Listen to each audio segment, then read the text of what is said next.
I'm here with Micah Schroder, who is this week's Dartmouth Sports Female Athlete of the Week. Over the weekend, she was a key player in all 3 wins over Yale as the softball team clinched a spot in the Ivy League Series. Congrats to you and the team on the wins, and thank you for joining us. This weekend's series against Brown is the last of the regular season and determines the site of the ILCS. What are you and the team focusing on to prepare for Brown?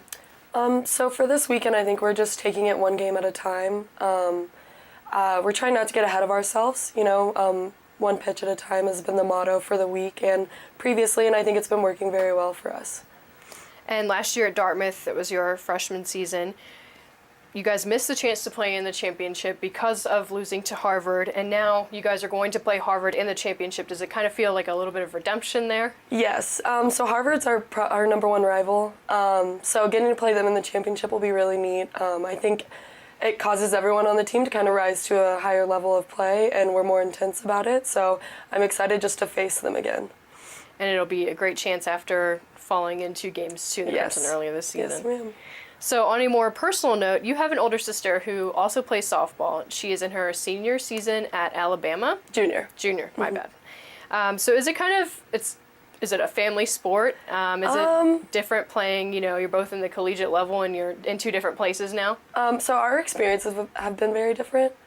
She plays in the SEC. It's a higher level of play, but it's also different academic-wise.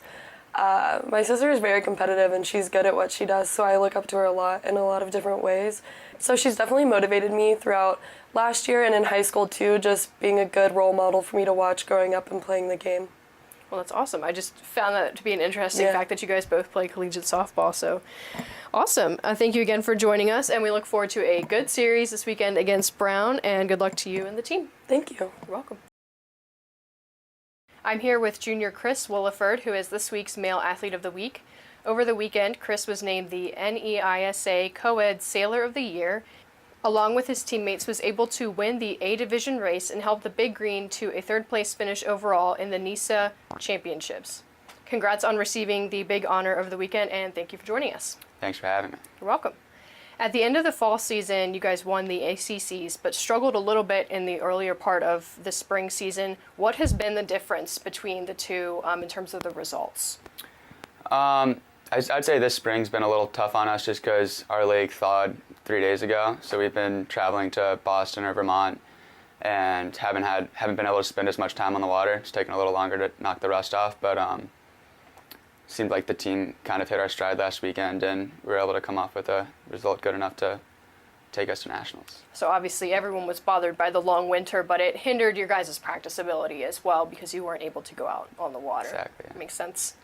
The NEISA is full of stiff competition, and how did you guys feel to take 3rd this weekend among all of the field of great sailing teams?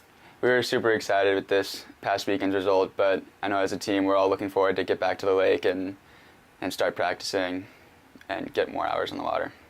And with the championships in 4 weeks, so what are you guys looking forward to the most? Kind of culminating the end of the season and being able to hopefully show your best there. For me, probably the warm weather is what I'm looking forward to the most. We've had a lot of cold practices these past few weeks, but yeah, I think the whole team's really excited to travel to Virginia, to ODU, and to see how we can do at nationals. Great. Well, thank you again for joining us today, and good luck to you and the team preparing for the national championships. Thank you. You're welcome.